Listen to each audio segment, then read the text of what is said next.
This is Kate, host of The Comfy Chairs, a podcast from 123 Limited. Real quick, did you know our attention spans are getting shorter? Some studies report that our ability to focus on a screen has dwindled from about 2.5 minutes in 2003, 2004, down to 47 seconds in the last year or two. While there is some debate about this, as well as a host of factors that can impact each person, what's true is that getting and keeping people's attention at work is important.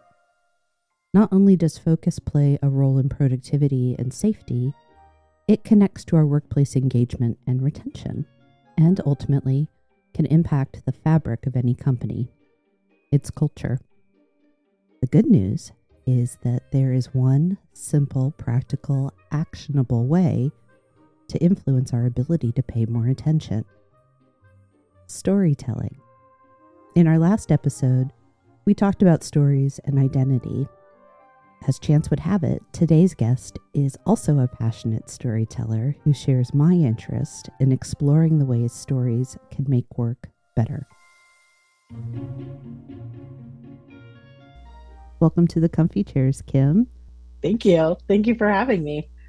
I am sitting on a medium comfy chair, I should say, right Good. now.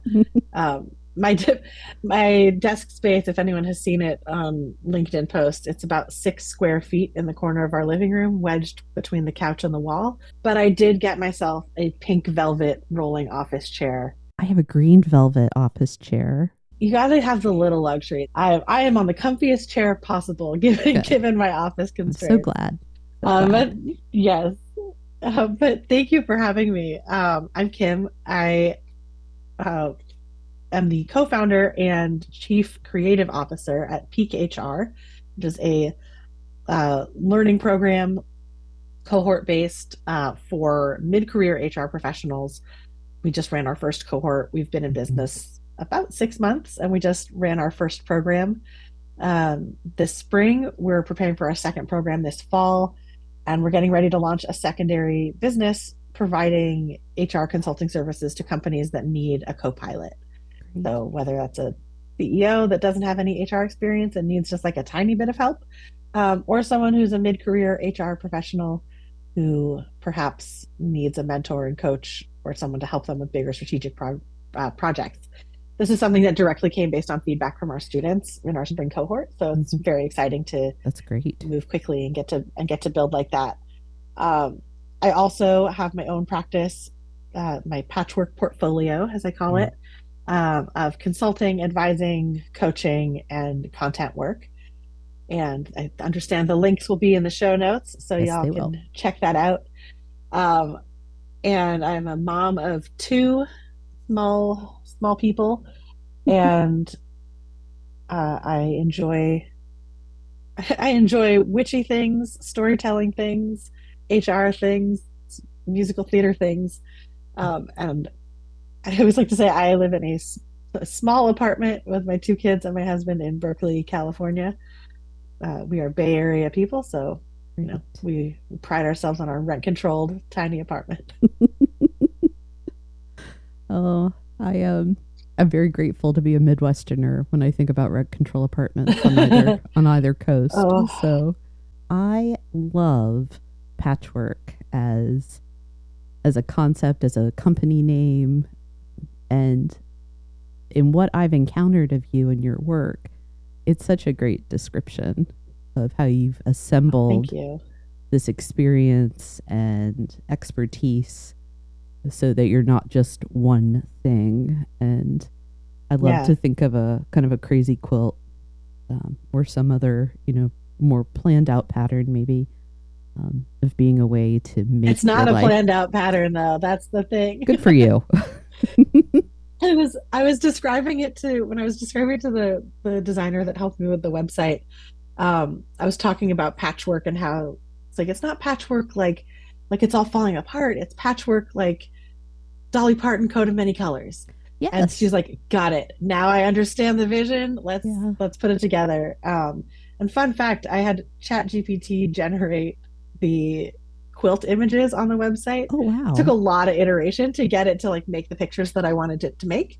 But well worth the $20 a month fee that I paid while I was working on it to get these custom quilty images to blend this idea of like colorful, creative, a little whimsical, Yeah. things that ordinarily maybe wouldn't go together, but when you put them all together, they sort of work. Mm-hmm. That's You know, that's some of my favorite things are cobbled together that way. Kim, I'm a little disappointed that those aren't quilts you made because the story I told myself when I was looking at them, I mean, it's awesome that they're chat GPT, but yeah, I pictured you like hand sewing, you hand know, piecing things. that is my eventual goal is to replace those images with images of things that I have created.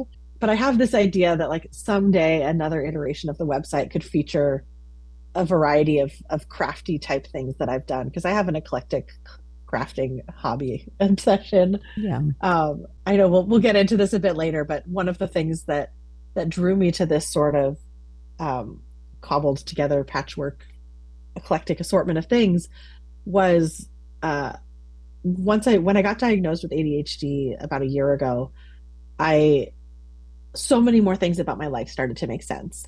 And the fact that Yeah. I did like every extracurricular I could get my hands on in high school and college, and I always worked a million jobs and couldn't decide on just one thing. So I just tried to do all of the things, um, which I just thought I had a lot of interest in, like, doesn't everybody? Okay. But it turns out that was like part of my how I was receiving dopamine as a teen and a young adult was by following all of these different paths of things that I was interested in working on. And once I got older and hormone changes in your 30s and 40s happen and had two kids and hormone and brain chemistry changes that happen when you have kids, suddenly like I couldn't do all of those things anymore. And that's when I sought a diagnosis. But realizing that this is actually not something that has to do with like organization and control necessarily, that the organization and control were coping mechanisms to allow me to pursue all of the different paths I was interested in. Realizing that that is because of the way my brain works and the way that my brain is has formed was so empowering and eye-opening to me to realize that actually this is a part of who I am. Being Mm-hmm. being multi-passionate is a part of who I am, and there is power in that and there's strength in that. And I really wanted to embrace that when I was starting this consulting practice. Um, I really wanted to embrace that as like a core part of my brand or my digital footprint or my whatever you want to call it. Like put it front and center that this is not a one size fits all shop. I'm not going to be the right solution for everybody, and all of the offerings that I have are not going to be the right offerings for everybody. But that like I have a very distinct way of showing up for the work that I do, whether that work is advising tech companies on the HR tech product they're building or mentoring and coaching junior HR people through their career shifts or helping companies implement values based operational procedures or like writing, creating content and doing more narrative storytelling work. Like all of these things, like they might not make sense if you just looked at the words on the paper of like how do these all fit together, Yeah. but I feel like they all fit together because they're all a part of me and they're all the things that I'm really passionate about and that I care about. I'm going to see if I can assemble a thought here, Kim, that, well, one, everything you're saying about your coping mechanisms, I'm thinking, what, that isn't just normal? Because I have some very similar I thought stories. it was. And a, Yep. a thing I think that we're finding for women of a certain age right now is because Yep. I mean, I'm a little older than you are, but in our childhood, ADD it was a boy's diagnosis. Right. It's for hyperactive boys. Mm-hmm. And what that looked like for girls, there wasn't like a codex, if you will. We didn't have anything. Mm-mm. Right. So I Right. feel like a lot of younger, people that would be classified as Gen X and older millennials, women of that age are starting to discover, oh, this explains all the things. Yeah. The, the little bits of obsessive compulsiveness, the difficulty paying attention that normally it's like, well, it's just hormones. That's my problem. Or, Right. oh, I'm entering perimenopause. That's my problem now. Where it's, Right. no, those are things, but Yeah. maybe you're not neurotypical. Right. And as a kid, I think for a lot of girls it was like, oh, you're just a daydreamer. You're Mm-hmm. so organized. You're like a really good student because you're so focused. It's like, well, yeah, I'm focused because I'm hyper focused on my, like I am Mm-hmm. in a hyper focused state right now Yeah. because I am enjoying the thing I'm working on. Really highlights that there are different ways that our brains work. Mm-hmm. And I struggle so much with the labels of neurotypical and neurodiverse because Yeah. like what is typical, like, but this idea that like how our brains work should be part of the story that we tell about Mm-hmm. ourselves and how we show up at work. Yeah. And I have felt so much better about the work that I'm doing since I was able to tell this the story of my brain and able to talk about it with my coworkers, and have supportive coworkers too who were. I had one particular coworker, shout out to Erin, who she and I had some really deep co-mentoring, co-coaching sessions together as I was going through this diagnosis process and learning things about myself. I was like, well, maybe this is why like I'm so bad at this kind of work. Like, and it is so hard for me. Like, I can do it, but like I don't like it and it's hard for Yeah. me. And she was like, well, that's my favorite part of the work. I don't know how you come up with ideas out of nowhere. Like that is awful to me. And so we just decided, like, what if we just like partnered instead? And instead of you trying to come up with ideas out of nowhere and me trying to figure out how to operationalize them, like I'll be the ideas man and you can be the Uh-huh. building man and we'll just figure it out together. You will And patchwork that's the way we the like product. that's Yeah. exactly that's the way we've built Peak HR. Our brilliant CEO specifically built our 3-person founding team with different strengths and skill sets in mind That's so awesome. that we're not like competing for space or time or ego presentation or anything. It's just like, what are the things that you're good at? How can we make it so that most of your time is spent doing the things that you are good at and that you love? And it feels like a revolutionary way to build a business, to be honest. Like Right. it's bananas how much easier it is to work and how much more fulfilling and fun it is to work Yeah. when we've designed it this way. Where like I don't have to feel bad that I'm left out of meetings where they're talking about building our pitch deck and operationalizing a new line of business In fact, because like you're overjoyed that you're not in yeah, I'm those. like, I really don't have to go to that meeting. Like, you'll really just like tell me what you decide so that I can make it work. Like, I can build the content around it and like make it look pretty and make it sound good. And it works and it's working super well. Like tooting our own horn. We went from, hey, this is an idea. Do you guys maybe want to do it with me? To our public launch in 7 weeks. Oh, wow. And 2 months later, we had our first program running with over 60 participants That's in the amazing. program, featuring like 30 top HR leaders from around the world as our guest speakers. We paid our speakers, we were able to pay ourselves, and we paid all of our operating expenses. It was like, turns out like if you know what you want to do and you put people in a position to be their most successful selves, like you can actually do good work and do it quickly. I think where a lot of companies get into trouble is where they expect people to be such generalists that they're good at everything. Yeah. And I'm guilty of this too. I spent most of my career priding myself on my generalist skills and didn't realize until my late 30s that like there was another way to be. I think some of that comes with maturity. I won't say age, but Yeah. if as you have more Yes. experience and frankly more like failures than wins, because it's kind of easy when you're starting out to feel like you're always successful Mm-hmm. because 5 years into your career or work life, um, Mm-hmm. you know one success is really big just because the And you're very still nature. probably telling yourself the story of Mm-hmm. like you're recently graduated from Right. college if you went to college or you're like you're at the beginning of your career. when you're in your 20s, like I still feel like the stories about yourself that you identify with most are the stories like from your teenage years. Hmm. Like your early 20s are like you're still transitioning into being an adult and learning who you are and learning how you want to show up in the world. And like you just your identity changes Yeah. as you grow older Well, and wiser. and from a lay person's perspective too, it's important to remember that, a 20-year-old, they're not done baking yet. The prefrontal cortex Right. is not formed Right. completely. It still Right. has another 5 to 10 years. So, your decision making, your understanding of those consequences, your caution Hmm. are so much different than they'll be in your 30s, in your Right. 40s. For those of us that Right. are looking down the barrel of it, 50s, right? And I think when you get to a point where, okay, I have a fully formed brain, hopefully, I can begin to understand how it functions, how I function.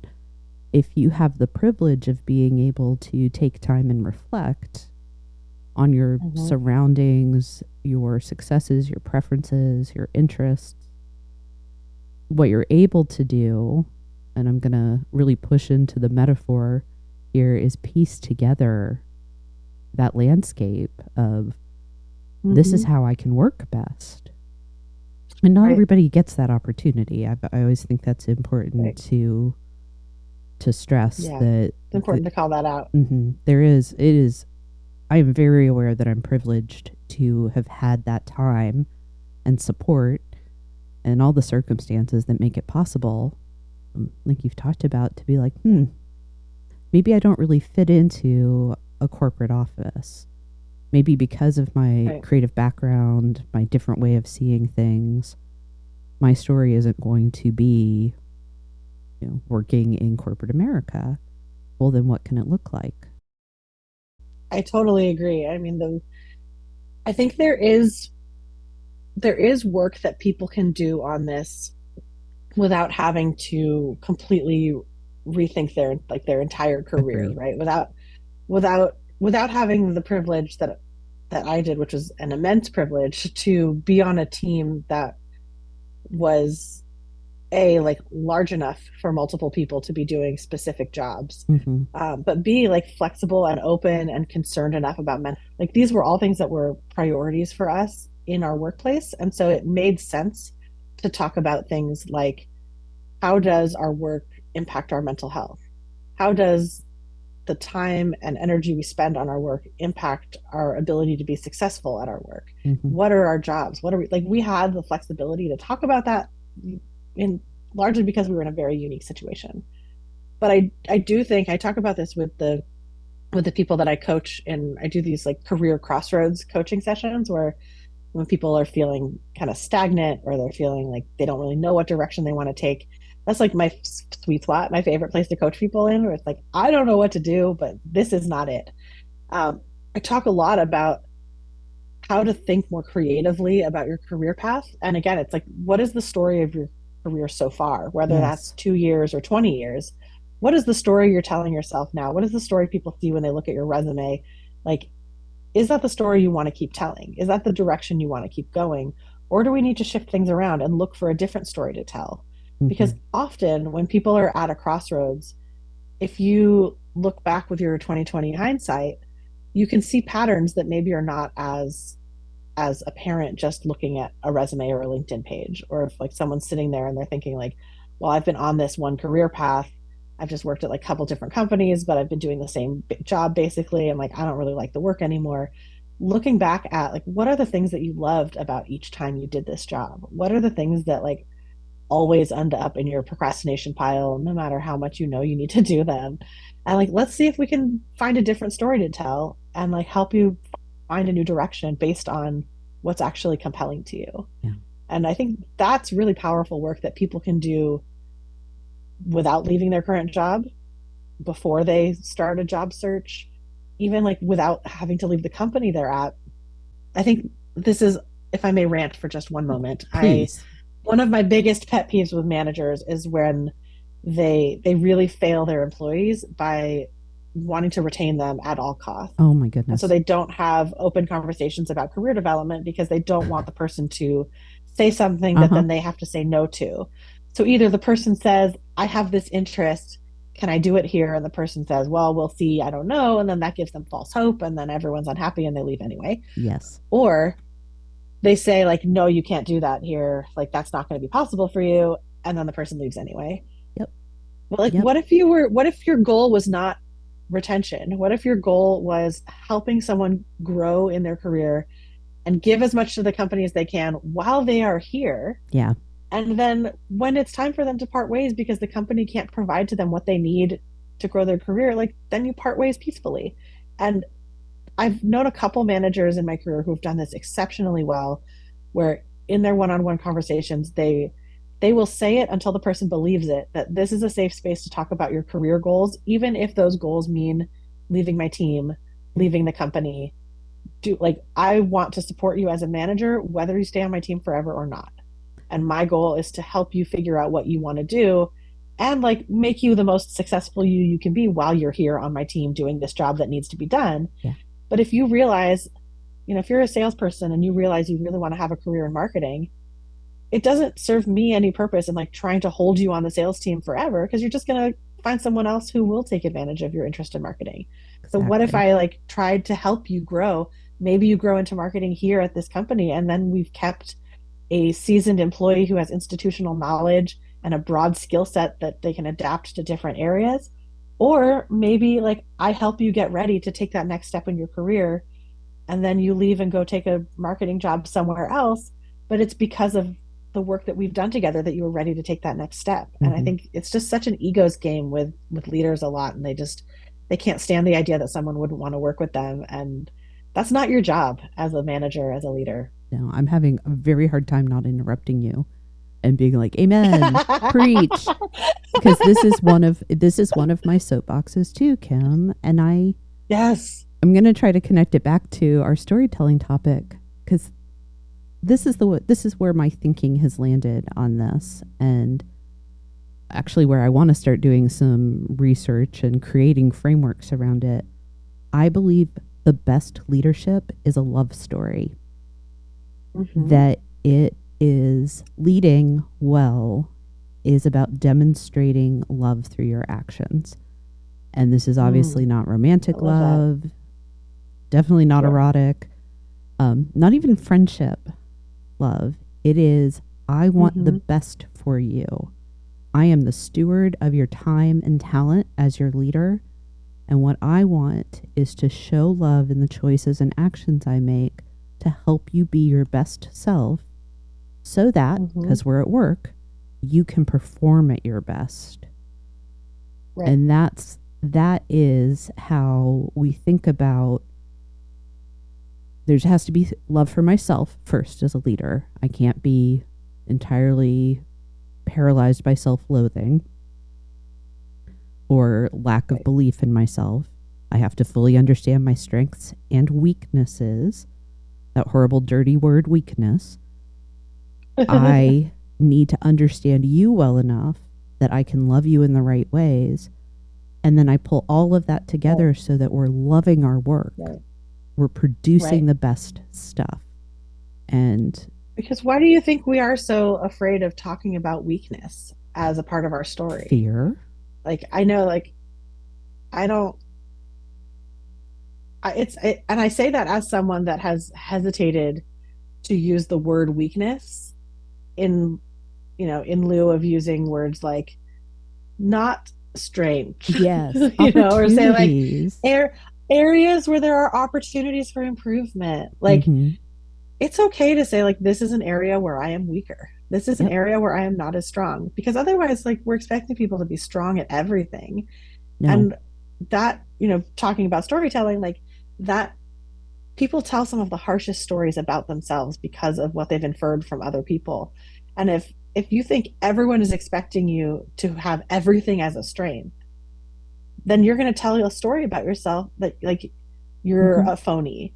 and you're just faking it, and people think you're really strong at this, but actually like you suck, and that makes Hmm. you feel bad because you think you're supposed to be strong at everything. Yep. But like that is not it, man. Yeah. I am. I am a self-confessed Wonder Woman fanatic. I Mm-hmm. love everything about Wonder Woman. I am rarely more than just a few feet away from something that has her or a logo on it. Like I can pick up my phone and show you. Mm-hmm. There she is. Yep.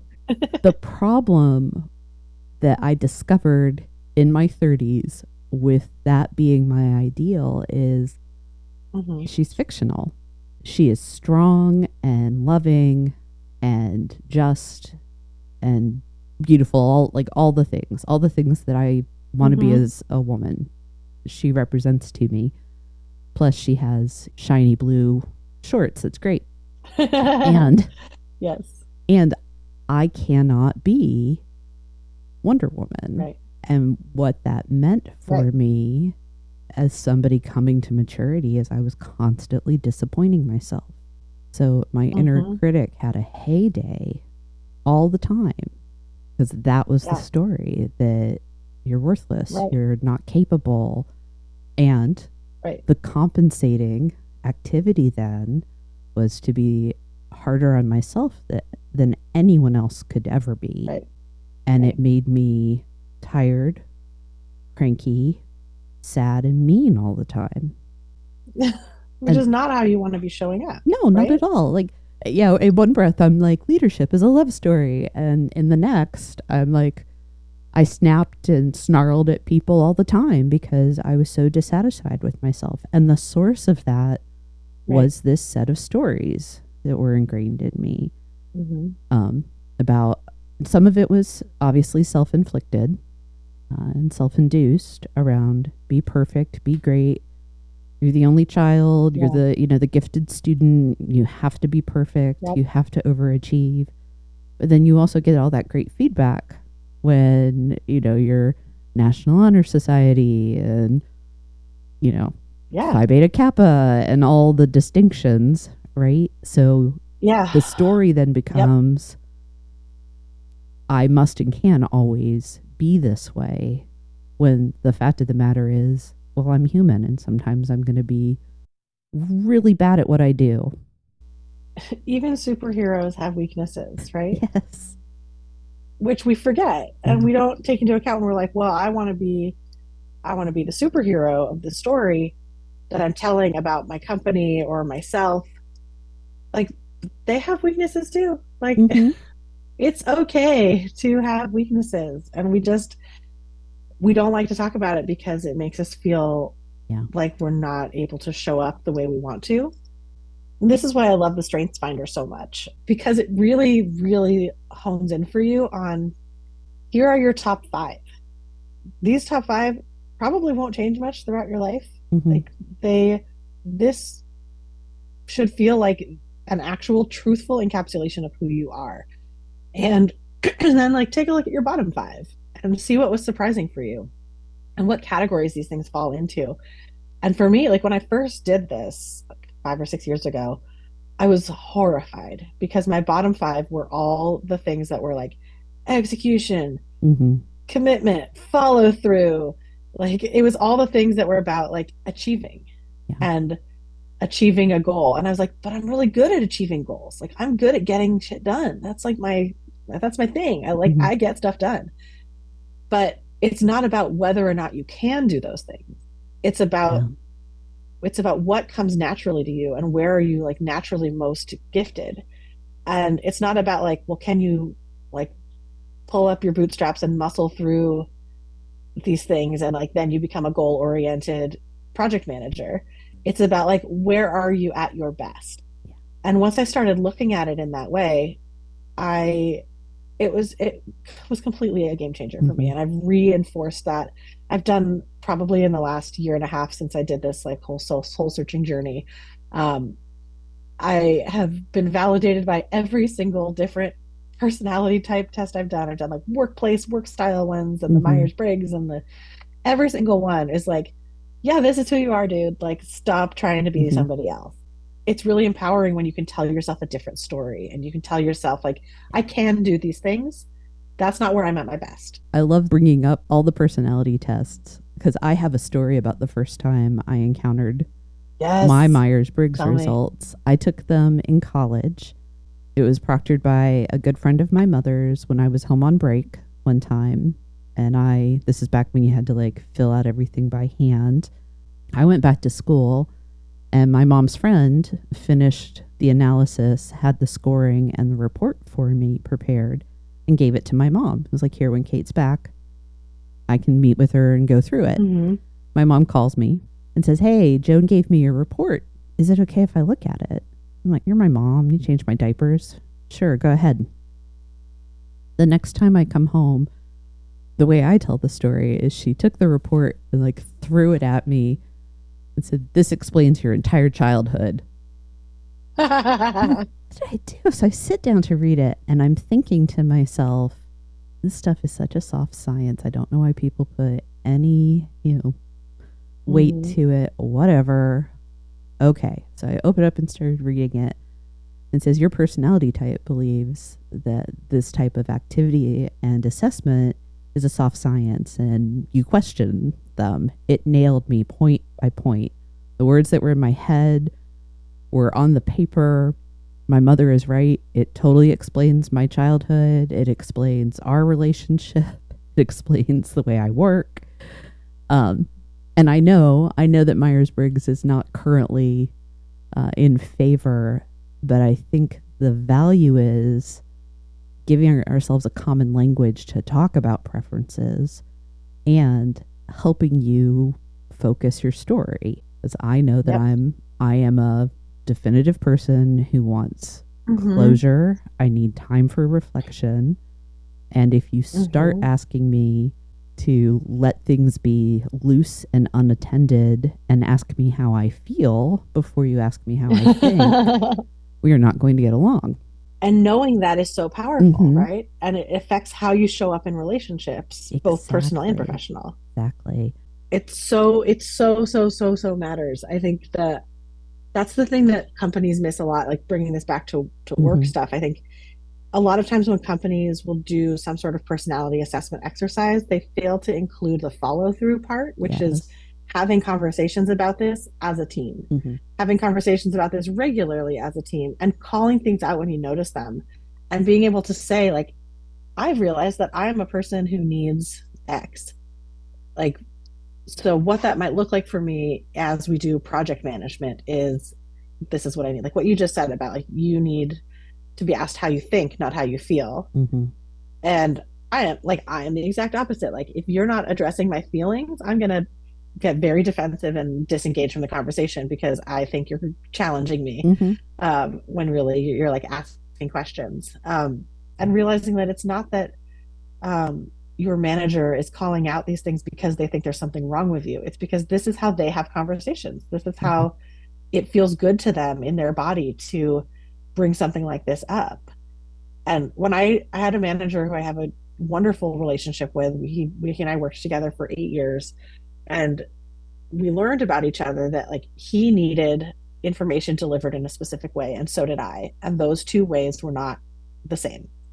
And I almost said we're not compatible, but I think that's a misnomer because you can make anything compatible when it comes to communication. You just have to know where the hard lines are, right?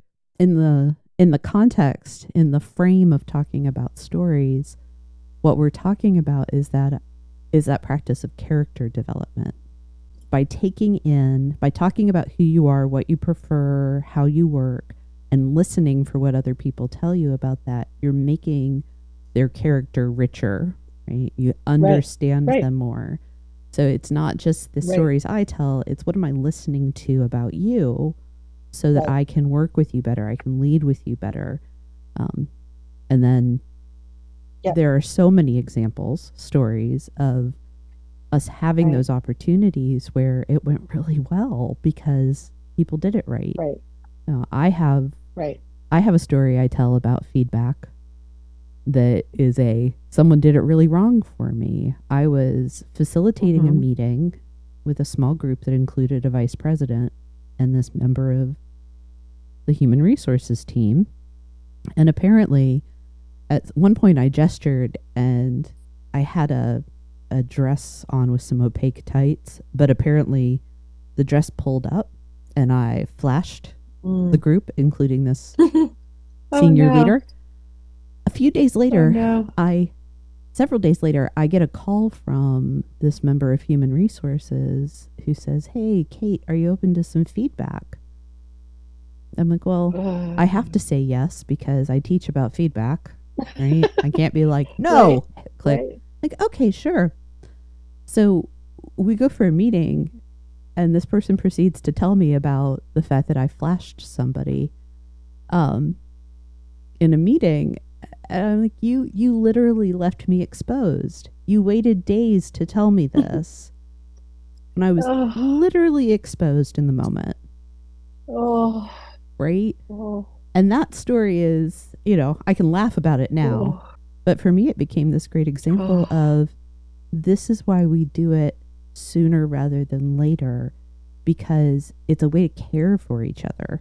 I do not want a VP to see my underwear, literally or figuratively. Right. If you have, if I have your back, I'm going to say, Psst, Kate, I know this might be awkward, but I need to let you know before the meeting goes on. Right. And that level of severity too, right? Because your preference might be to get this in writing so you have time to process. But if you're in the middle of the meeting flashing the entire audience, you don't want someone to wait. Mm-hmm.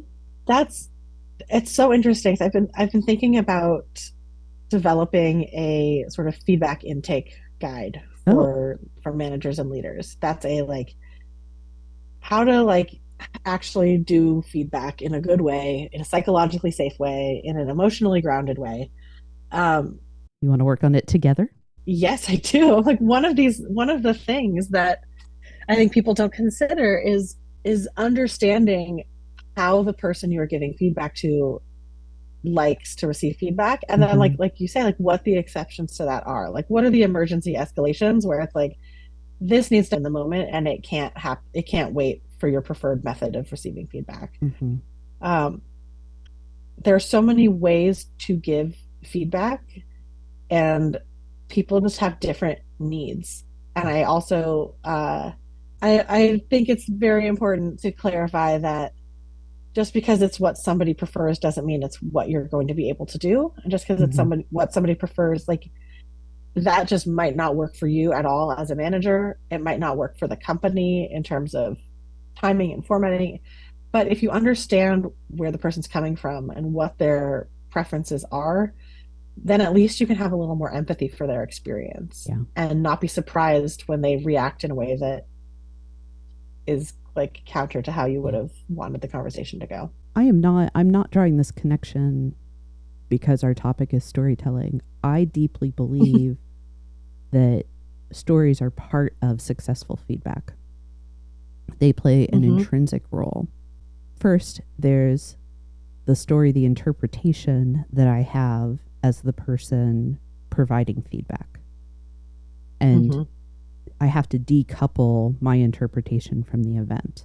I've talked about this before. I'm going to be a broken record. Interpreting the input that comes to us it's morally neutral. It's a thing that we do as a safety protective mechanism in our brains.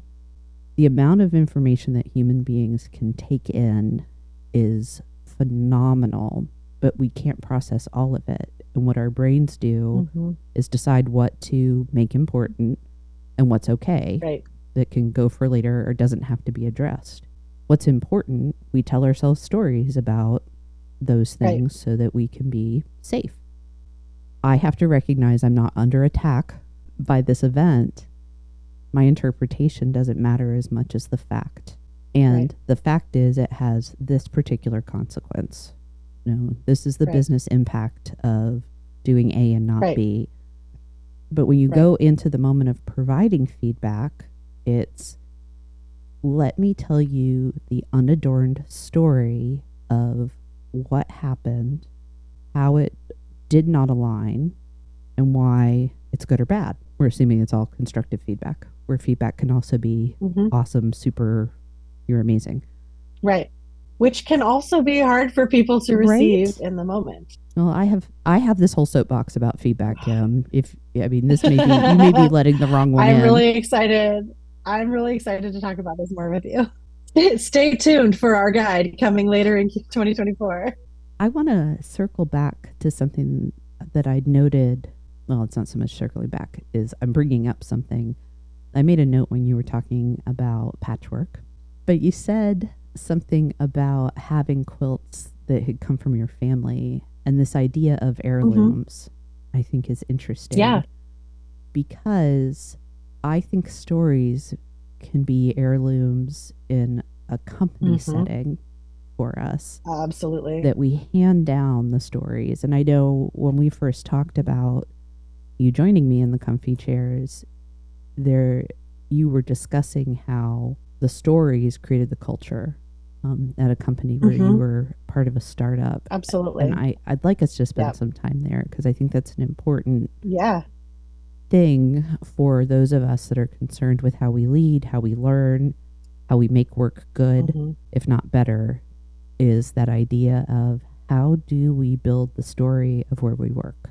So this partly comes from my like patchwork career. I started out my career in theater and libraries, and I was an archivist and a researcher, and like I spent my whole life in theater and libraries.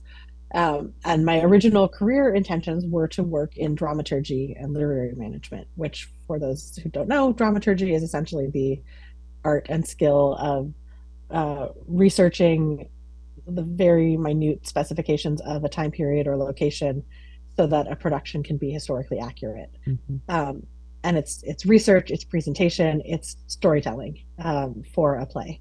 And at the same time, I was kind of building my acumen there. I also was working in a library on the UCLA campus, the Special Collections Archive at the music department, doing like a lot of archival work.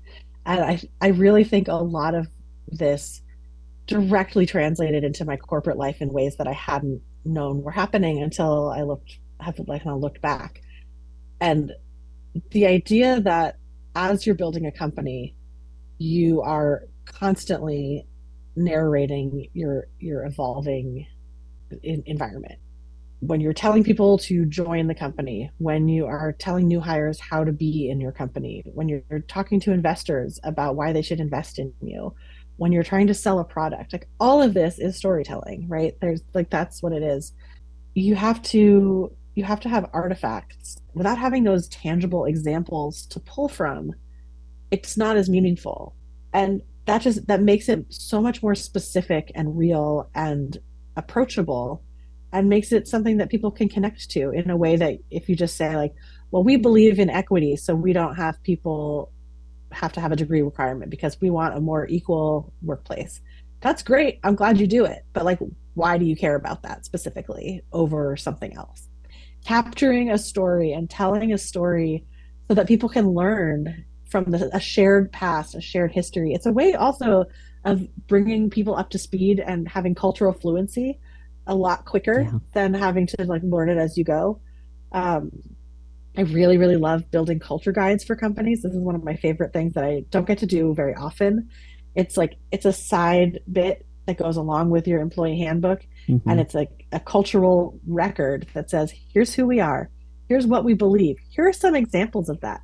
Here's our values, but here's what they look like when you actually live them. Here's why those are our values, actually. Can we talk about how horrifically rare it is for there to be cultural guides in Oh, cultural organizations documentation. I of know. any It's sort? I mean, madness. there's just the whole concept and the whole field and discipline of knowledge management to begin with that we struggle with. Yeah, Like, how do we ensure right, that everyone knows what the best of us know, or but the tacit knowledge, the tribal right, knowledge, how is it getting spread well? And that's just for the right. day-to-day operations, right? Like, hey, this is the reason Yep, that we push this button before these right. buttons and why we have to get a hammer and hit this stuff. Right. I just had this chat with my co-founders. When you think about offices that are distributed where you have multiple locations, you want them all to feel like your company. So when someone walks in the door, they're like, I know I am at Google. But there's going to be a difference between Google London and Dublin and Singapore and Silicon Valley. And like Yes. all of these locations have their own personality, their own character, their own like culturally appropriate office environment for the culture of that location. But they also still have to be a part of the narrative, the storytelling of the brand that the person works for. So when they show up for work, do they know where they work? And it's the same if you're at a remote company. That digital, it's just a digital presence. And you have to be really intentional about how you make people feel included in your culture, feel connected and proud to be connected to the brand of your company. And that can be more difficult to do when you're not in a physical space where the logo's on the wall. Those physical things might not be present, but that doesn't mean that you have to disconnect from it. One of our employees at my last company, we were distributed across 70 countries. But one of the things we talked about that was because an employee brought it up was when you work remotely, leaving one job and starting another job is as simple as closing your laptop and opening up a new laptop. But nothing else about your environment is changing if you're working remotely. Like you probably have the same desk, maybe you get some new desk accessories or whatever, but like how are you making people feel connected to the company they work for now when they don't have a natural physical connection? And so it's things like what kind of swag are you sending them or allowing them to purchase? What kind of budget do you give them to outfit their desk area and in a way that feels conducive to the environment that you're in? Like so these little things that you can do for people so that it's not just like, well, now I'm signing into a different company Slack and now I'm in Slack at this other company. Like Yeah. what emojis do you use? How do you start your days? Where's your knowledge base located online and how are people engaging with Yeah. it? Like really developing the story of who you are and why you are the way you are. I always kind of think about what are the mechanics of doing it? Like how do we make it come to Right, life, right? right. And the beauty is it's crazy simple. It is literally something we learned in elementary school. Who, Mm-hmm. what, why, when, and how. You answer Right, those right. questions, as appropriate, as needed, ad Mm-hmm. nauseum to tell the story. Right, This is the right, why behind this. This is right. who did it, when it happened. This is what it How looked they did like. it Yeah. and why they did it that Mm-hmm. way. You are speaking my language here. I think this is something that most business leaders don't have the time or the practice to do this very simple task in an intentional and comprehensive way. And so it feels very complicated and difficult. But if you break it down into these steps and you involve people along the way, like, but then we have a story to tell. Well, I also think everything we're talking about, it can feel like it's in addition to, when in Mm-hmm. fact it can be part of your practice as a leader, a Right, business leader, a direct right, manager, an employee. It doesn't have to be extra. It's not like well, let me get through right, my checklist and then I can think right, about character right, development or, right, cultural artifacts. No, it's right, everything you're doing is part of that. And the way we right, interact with each other and the communication, those are the stories we're right, telling ourselves in right. our actions, our words, and our product. Yeah, right. So it's how do you think of it as this integrated whole? And of course, Mm-hmm. sometimes we need to bring in external experts. I'm Right. never going to say no to that. You and I are both in that field, so please, people, bring us in and pay us. However, Yes. don't make it so overcomplicated that it becomes separate Right. from the work Right. of your work. Right. And that's ideally when I work with clients on this type of thing. Ideally, the end result is that you don't need me anymore because you've become practiced in the Yeah. art of telling your own story internally. And it becomes like second nature to relate company decisions back to your values or to reference the last decision you made when you're sharing why the decision changed. I worked with a client who I won't name, who they they literally hadn't thought about the importance of saying that like here's what got us to this place and why we're making this decision. They would just say here's a decision we've made. Oh, And if people weren't there when you made the decision originally, if people just got trained on the old way of doing it, like there's so many reasons why that doesn't serve you. And just by adding like 2 lines to your communication about saying, up until now, we've been doing it this way because of this reason. Mm-hmm. We're making a change and we're doing it this other way now. And here's why. Just that little bit of change can completely transform the way employees interact with your business. It's not just marketing that has a responsibility for capturing those stories. It's not No, just human no. resources or, learning and development. We all do that. So my husband has been a guest on the podcast. I have permission to use this story out in the world. Excellent. And one of the things that defines part of his character development is that he served in the nuclear navy for a number of years in his 20s and was on a fast attack submarine. Toward the tail end of his time in the Navy, he got tapped on the shoulder essentially for extra duty. It was a like an inspection team. They called it a drill team, and it was preparing the crew for when military inspections would happen, which that it seems pretty neutral, right? It was, though, being headed by I believe, a junior officer that by and large people understood he'd been given this assignment because he was right next door to incompetent. So the inspection team, the drill team, did not have really a good like reputation. That's my language. Not the way it would have been talked funny. about on the submarine. But the drill team did not have a good reputation. It was kind of like, oh, we're going to put people that don't know what they're doing over there. So when, hey, we're putting you on the drill team, that's all he was told. And he thought, oh, they think I'm incompetent.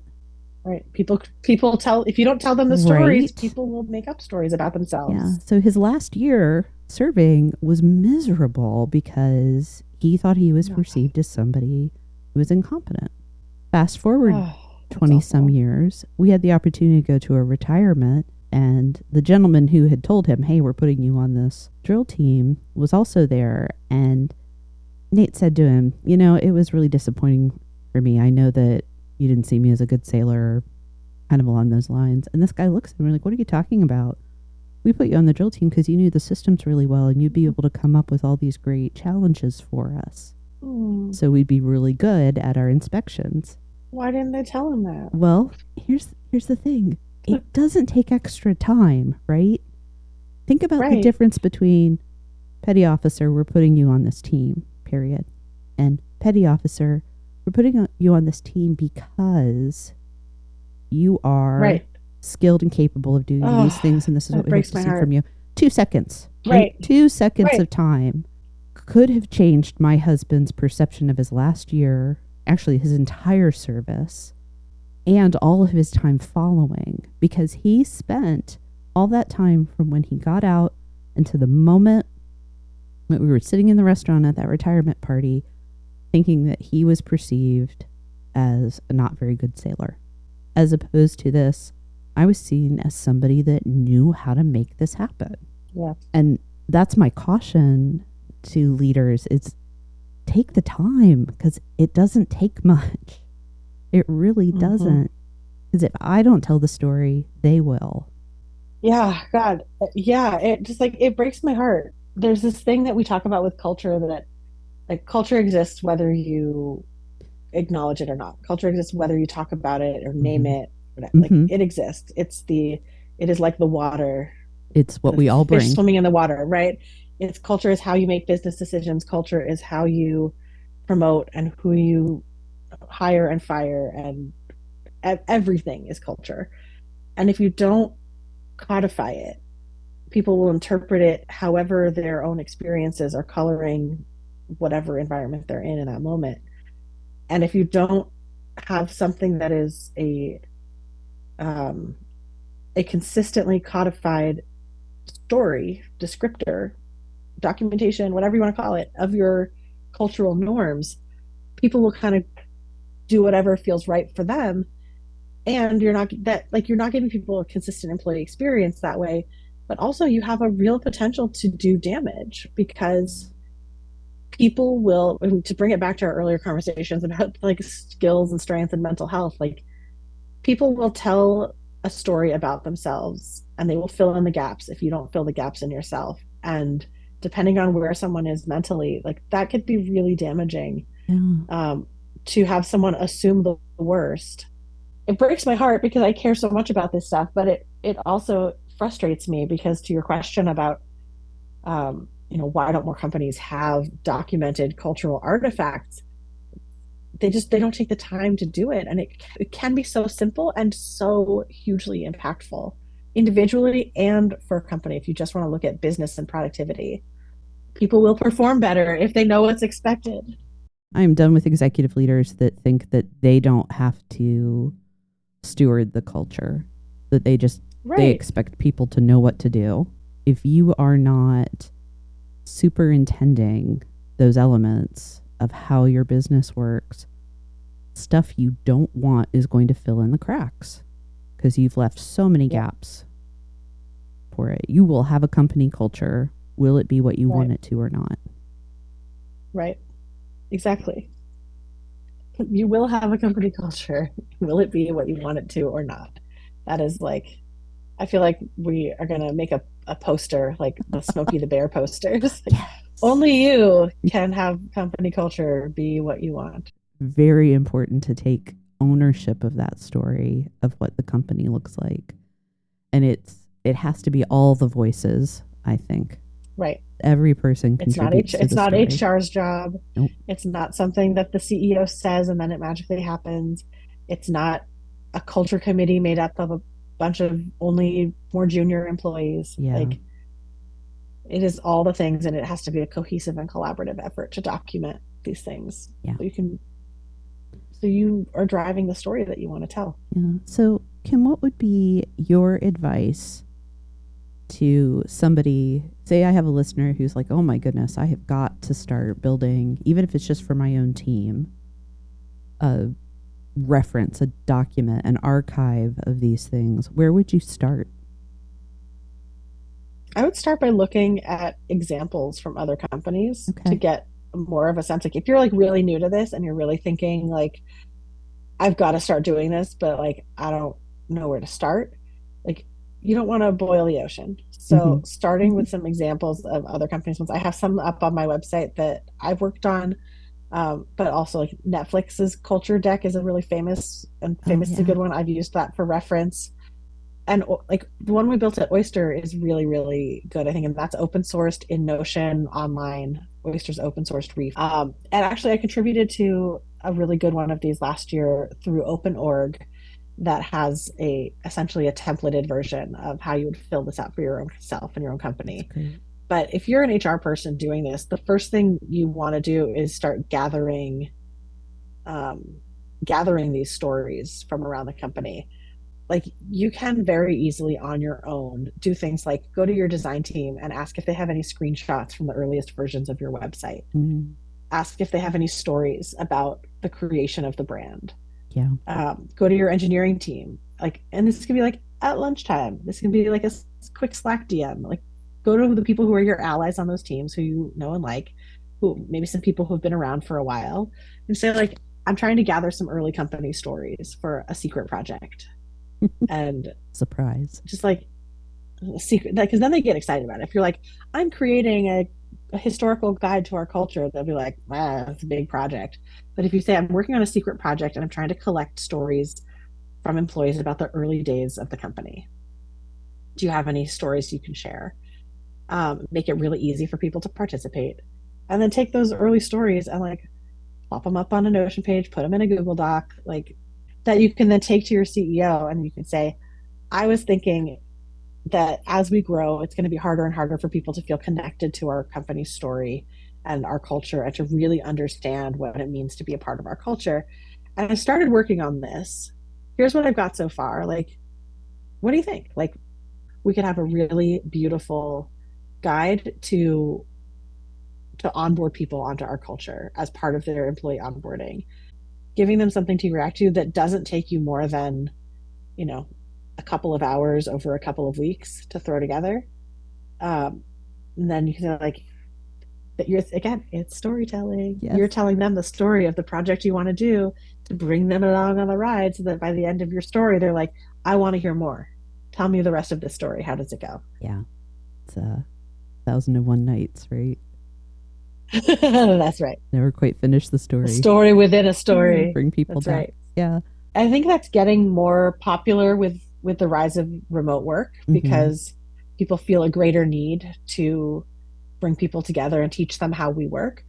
But this is relevant for all companies at all Yeah. sizes and stages. But I also felt really strongly that I wanted a physical version to be mailed to all new employees. So I was like, this is different and unique and it'll make them feel good.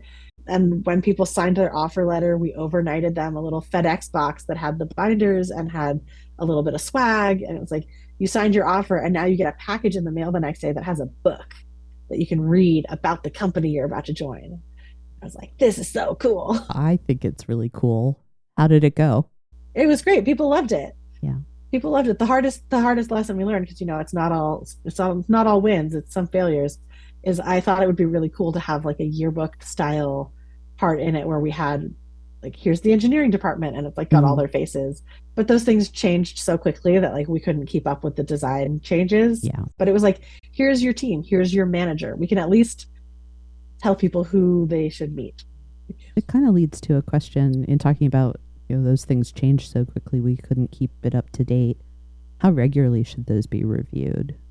I mean, if it depends on how detailed it is. If it's got like a lot of detail about things like headcount, locations, Mm, things like that that are changing a lot, you might want to look at it every 3 to 6 months. mm, But that's like if you're in hyper growth. If you're growing like at a, I don't know, if you're growing by like 20 people a year, you could probably get away with, somewhere between 6 and 12 months. But even a digital version, I think if you're updating a digital version every 6 months, I think it's fine. Like we had like major company milestones, like we released a whole new product. Like, okay, we want to do an update to the culture book now. Like that's a good trigger for doing a culture book update that might be outside of the regular schedule. Like we launched a brand new product. We want to add that to the timeline in mm-hmm. our like product development over time section. Yeah. Any Um, significant event and then regular review. yeah, It's kind of like, your birthday and then life events, how you right. use those as moments to Yeah, look back. exactly. Why don't we go ahead and start winding down? I always like to end with what are a couple of, key thoughts and takeaways, and then ask you to tell us a little bit more about what got going on. You've shared some things, but if there's anything new on the horizon that you want to shout out, that would be great. Yeah, I mean, I have so much new stuff on the horizon. It's all new right now, Kate. Yeah, it's pretty Um, awesome. so I my most exciting new thing that I just launched is the tarot inspired career coaching and general coaching, but tarot inspired coaching. Um, as I've leaned into the witchier side of myself and embraced the fact that I'm a highly intuitive person and get really into the storytelling of tarot. um, I've been using it as a tool in both my executive and leadership coaching and in kind of ad hoc career coaching sessions. Um, so that's a very exciting thing on the horizon. Um, but I have just a full suite of new offerings at Patchwork Portfolio. And there's some exciting stuff coming up with Peak HR in the next couple of weeks with our new co-pilot offering for companies who need that HR co-pilot. I also have a newsletter that I haven't mentioned yet. Yeah. It's I Care Too Much on Substack, um, and I write there weekly ish, and just continuing to build out more vehicles for creative storytelling in the HR space and company storytelling, helping people get their company stories in order. What is a big takeaway from you? What's something that in the conversation was an aha or you want to reinforce? Hmm. I think the something that we talked about around like how you take the personal story of your own journey, and bring that into your work. It's something that I personally care a lot about right now, given the stage of life I'm in and Mm-hmm. whatnot. But I wish I had done it sooner, and I want people to start doing it sooner. I think I would kind of sit on the same subject that storytelling in the context of work is not just about trying to inspire or incent Right. or educate. It's also Mhm. how we make those connections with each other. So kind of creating your story for yourself, understanding who you are, telling that story, and then listening for other people. Yeah. The ways they, not just the way they talk about themselves, but the ways they show up. All of that is the story of who they are.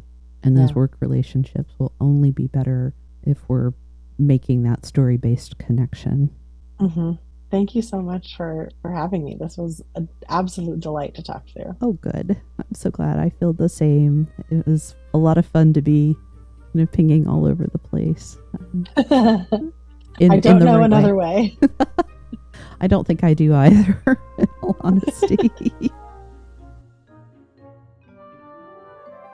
If you enjoyed this episode and you'd like to support the podcast, please subscribe, leave a rating or review, or share it with others. You'll find Comfy Chairs updates and other thoughts on leadership and learning on Instagram at 123 Limited. That's ONE23 LTD.